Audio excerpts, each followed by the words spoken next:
안녕하세요. 지식창고입니다. 지구상에 있는 모든 생물들은 나이를 먹습니다. 비록 인간처럼 출생신고를 통해 정확한 나이는 알 수 없지만 생물이 갖는 여러 가지 특징을 통해 나이를 짐작할 수는 있습니다. 예를 들어 나무는 매년 생기는 나이테를 통해 알 수 있으며 사슴은 뿔에 난 가지를 통해, 거북이는 등껍질에 있는 무늬로, 조개는 껍데기 주름으로, 물고기는 비늘로 나이를 알 수 있습니다. 이러한 특징이 없는 포유류 또한 조건이나 환경에 따라 차이는 있겠지만 치아의 마모 정도로 나이를 가늠할 수는 있습니다. 이뿐만 아니라 눈부신 과학의 발전으로 무생물의 나이도 알 수 있어 우리는 유물이나 유적이 언제 만들어졌는지도 알 수 있는 수준까지 왔습니다. 하지만 이러한 눈부신 과학의 발전에도 불구하고 우리는 여전히 현재 우리가 살고 있는 지구의 나이가 정확하게 몇 살인지에 대해 알지 못합니다. 물론 현재 우리가 학교에서 배웠던 그리고 과학적으로 밝혀진 지구의 나이는 45억 년입니다.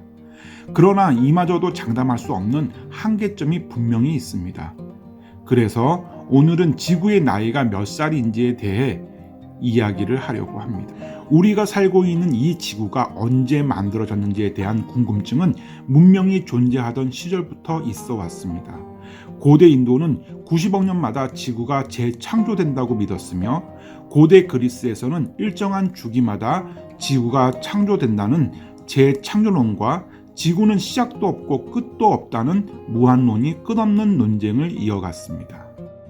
하지만 고대인들의 이러한 논쟁은 추상적인 개념에서 비롯되었기에 보편적인 진리로 받아들여지지 않았으며 지구의 탄생에 관한 논쟁은 중세인 17세기에 이르러 종교적인 개념이 더해지면서 성서에 나오는 몇 가지 사건들과 주요 인물들의 가계도, 나이 등을 계산하여 기원전 4004년에 천지창조가 있었다는 젊은 지구론이 득세하게 됩니다. 하지만 이는 종교적인 이론에서 비롯되었기에 과학자들은 그들 나름대로의 근거로 지구의 나이에 관한 추정을 이어갔습니다. 이러한 과학자들의 노력은 19세기에 이르러 처음으로 지구의 나이를 계산하는 과학적 근거를 가진 열띤 논쟁이 벌어지기 시작합니다. 이 논쟁은 지구가 현재의 온도까지 식는 속도와 시간을 계산하여 지구의 나이를 추정하는 켈빈파와 진화에 필요한 시기를 역추산하여 지구의 나이를 추정하는 다윈파 사이에서 벌어졌지만 과학자들은 진화라는 추상적인 개념보다는 절대 온도를 이용하여 산술적인 근거를 제시한 켈빈파의 주장을 주로 받아들였습니다.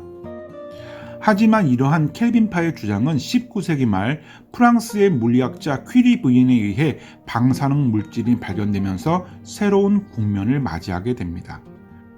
물질을 이루는 가장 작은 단위인 원자가 불안정한 상태가 되어 붕괴하면 입자와 전자파를 방출하게 됩니다. 이러한 성질을 방사능이라고 부르며 이러한 성질을 갖는 물질을 방사능 물질이라고 부릅니다.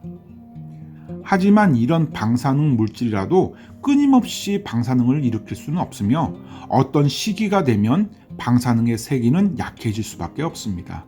이러한 방사능의 세기가 절반으로 줄어드는 시기를 반감기라고 부르게 됩니다. 따라서 우리는 어떤 광물에 존재하는 방사능 물질의 질량을 분석하여 그 광물이 언제 만들어졌는지 반감기를 통해 역추산할 수 있는 것입니다. 예를 들어 방사능 물질의 하나인 우라늄 238의 반감기는 44억 년입니다. 우라늄은 오랜 세월을 통해 납으로 변화합니다. 따라서 광물에 남아있는 우라늄과 납의 질량을 계산하면 광물이 최초에 만들어진 시기를 알아낼 수 있습니다.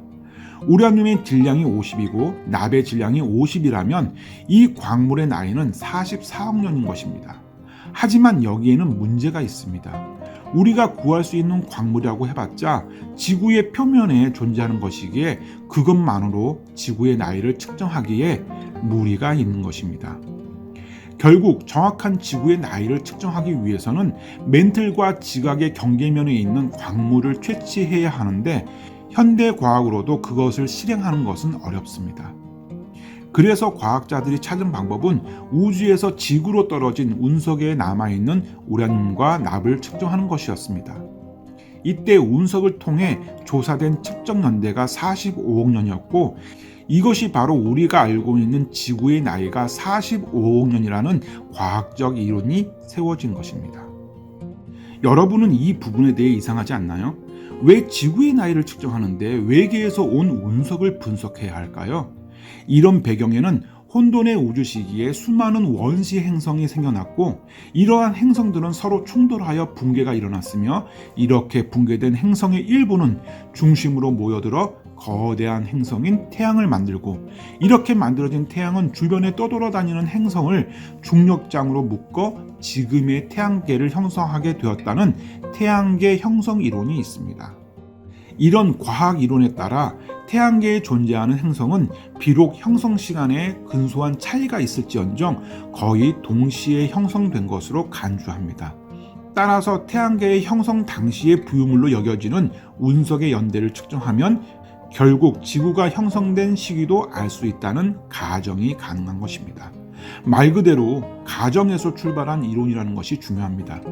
이런 이유로 과학자들은 운석을 통해 지구의 나이를 측정하는 방법을 사용하게 된 것입니다. 하지만 이 운석을 통한 지구의 연대 측정법 또한 측정된 운석이 어디에서 기원했는지에 대한 출처를 알아내야 한다는 점에서 분명히 한계점은 있습니다. 측정된 운석이 지구 형성 당시의 운석이 아니라면 당연히 결과도 바뀌겠지요. 그럼에도 불구하고 지금까지 고안된 방법 중에서 가장 신뢰할 수 있는 측정 방법이기에 우리는 지구가 45억 년의 나이를 가지고 있다고 배우는 것입니다. 먼 훗날 더욱 발전된 측정법이 개발되면 여태까지 그래왔듯이 지구의 나이는 다시 바뀔 것으로 보여집니다. 지금까지 지식창고였습니다. 끝까지 시청해 주셔서 감사합니다.